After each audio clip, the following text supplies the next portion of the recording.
こんにちは。チベットテレビのテストもです。チベット This Week では、チベットやダライラマ法王、そして中央チベット政権に関する1週間のニュースをお送りします。それではまずヘッドラインを見ていきましょう。ダライラマ法王はリーダーシップ、行動する慈悲についてプログラムに参加した若者たちと対話されました。ダライラマ法王はキング牧師の息子一家とご自宅で面会されました。チベット亡命議会の予算議会が始まりました。EU はチベットの深刻な状況に懸念を表明し、チャデリンボチへの即時釈放を要求しました。第55回国連人権理事会でチベットにおける人権侵害が提起されました。オーストラリア在住のチベット人は中国外相の訪問に抗議し、貿易よりも人権を優先するよう求めました。ニューヨーク・ニュージャージー州チベット協会と地域 B タク代表は、チャック・シューマー上院議員に S138 の可決を要請しました。ピース&ハモニーの代表団がチベット亡命議会を訪問しました。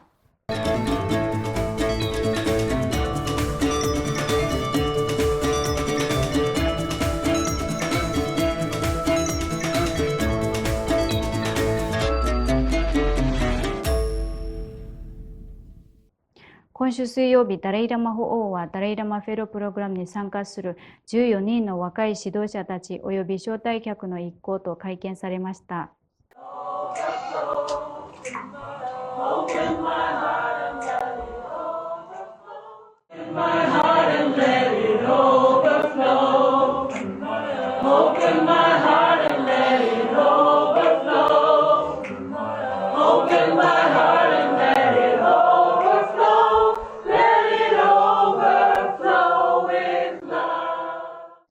ダライラマフェローは社会変革の新進気鋭のリーダーを代表としたユニークな1年間のリーダーシッププログラムで瞑想的な作業と意図的な自己変革をそれぞれの地域社会に前向きな変革をもたらす努力と統合するように設計されています。With warm-heartedness and with smile, everywhere I go, warm-heartedness and smile, everybody become my friend.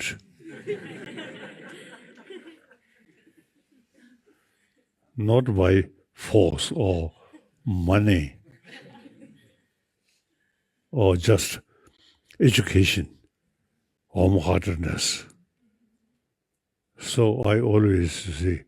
talking, warm-heartedness. Since we, from our mother, provide us real warm-heartedness, nothing to do with religion. That I feel important.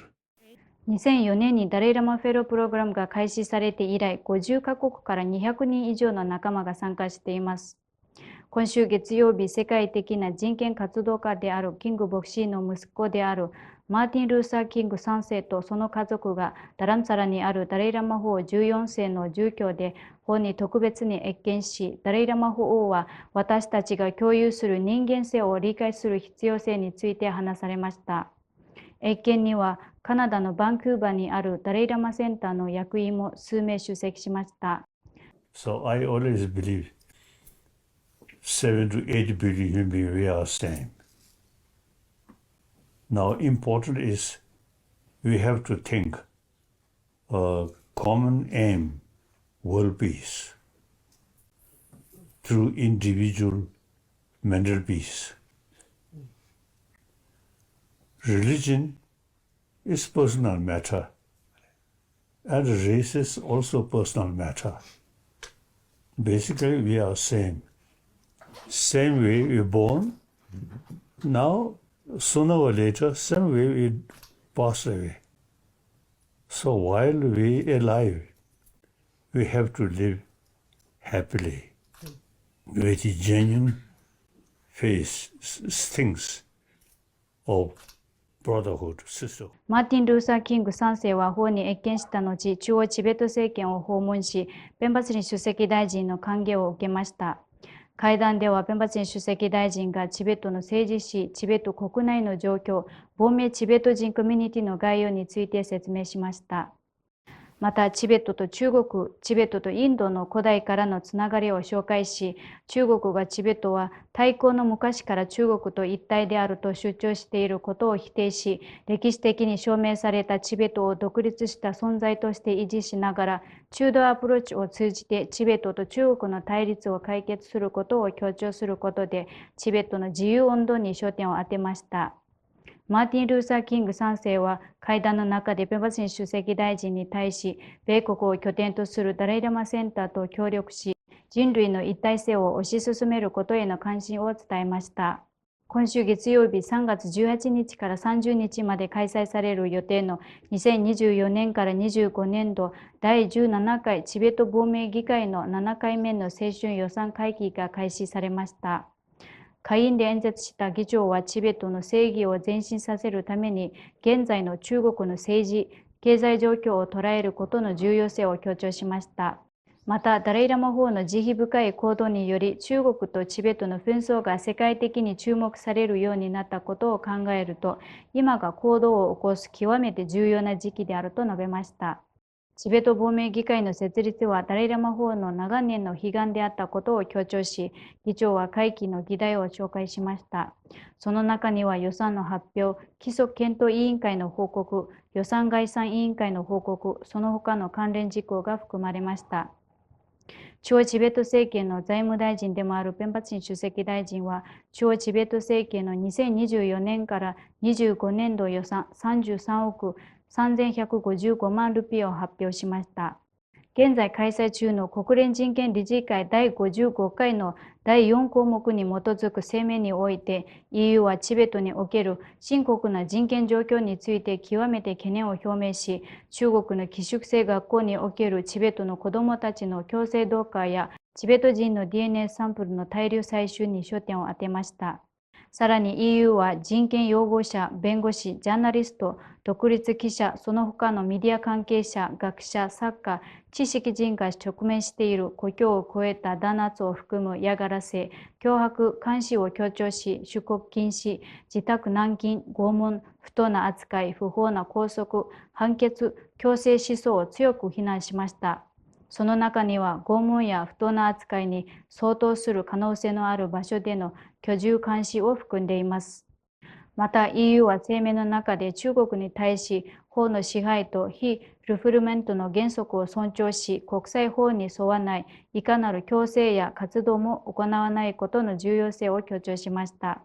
さらに EU は状況を注意深く監視することを再確認し、チャデリンボチ、アニャセンドル、コシェラピャツ氏、ゴロッパンデル氏、タシドジェ氏、ザンカルジャミャン氏、サムキドルマン氏らの即時かつ無条件の釈放を求めました。チベット事務所ブリュッセルの玄関代表は EU の声明を歓迎し、感謝の意を表明しました。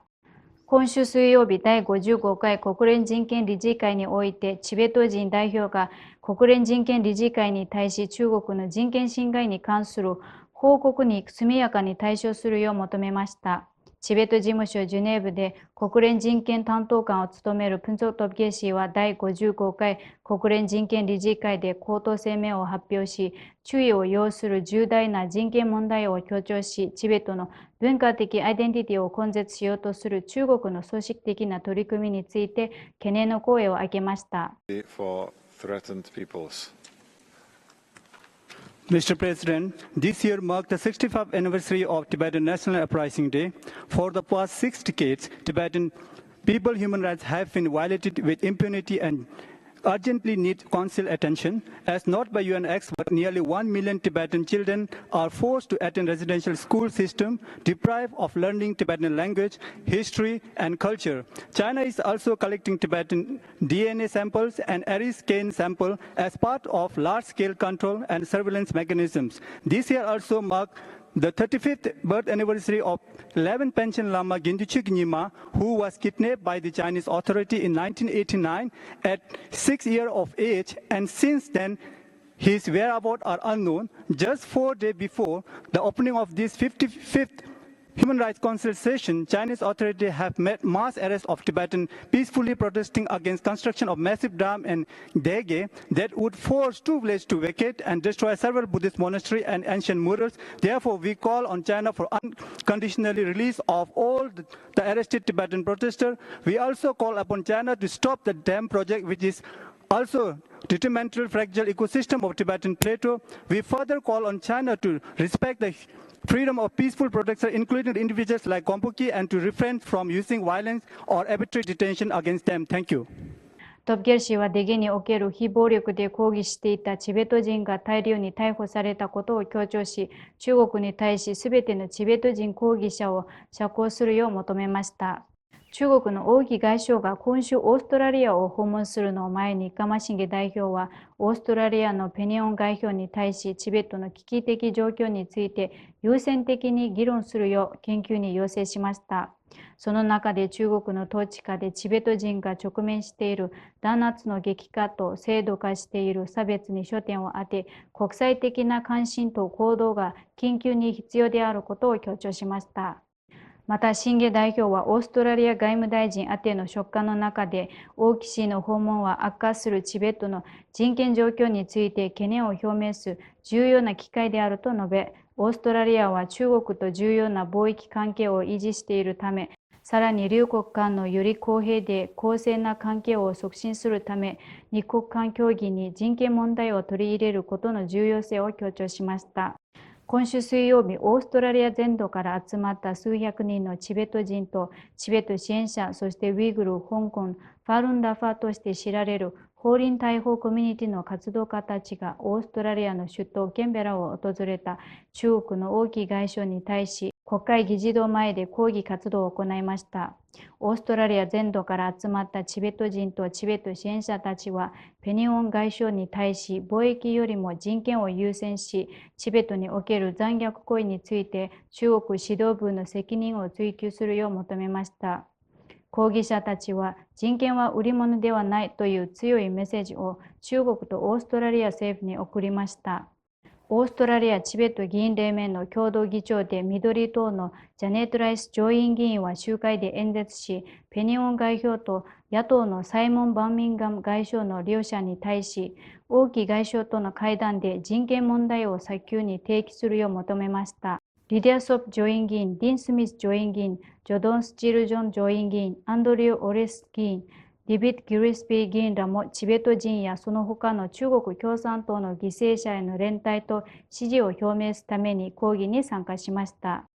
チベット情報局のダワサム中国連絡官は、カムデルゲ地方における非暴力のチベット人抗議活動家に対する最近の弾圧を取り上げ、中国政府に対し、デルゲ抗議活動で拘束されたすべてのチベット人を即時かつ無条件で釈放するよう要請しました。ペニオン外相は会談後の記者会見で、新疆ウイグル、チベット、香港を含め人権に関するオーストラリアの懸念を伝えたと述べました。As you would expect, I raised Australia's concerns about human rights, including in Xinjiang, Tibet and Hong Kong. 今週月曜日、ニューヨーク・ニュージャージーチベット協会の役員及び地域 BTAG メンバーの代表がチャック・シューマー上院議員の事務所でプログラムディレクターのタンディップ・カウルソニ氏と面会し、S138 の可決に向けた上院議員の支援を求めました。タンディップ・カウルソニ氏は会談の中でチベット協会の役割について説明を受け、上院でのチベット法案の可決に向けてチャック・シューマー上院議員の支援を求めるよう要請しました。今週木曜日、ドマツリンデカン副議長により、全インド創造協会の全国会長であるビクティ・クマール・ミシュラ氏率いるピース&ハモニーの代表団との会合が開かれました。代表団はチベット亡命議会の発展、機能、構成について総合的な説明会を受けました。訪問団は進行中の会期を傍聴する機会を得、議会から温かく迎えられました。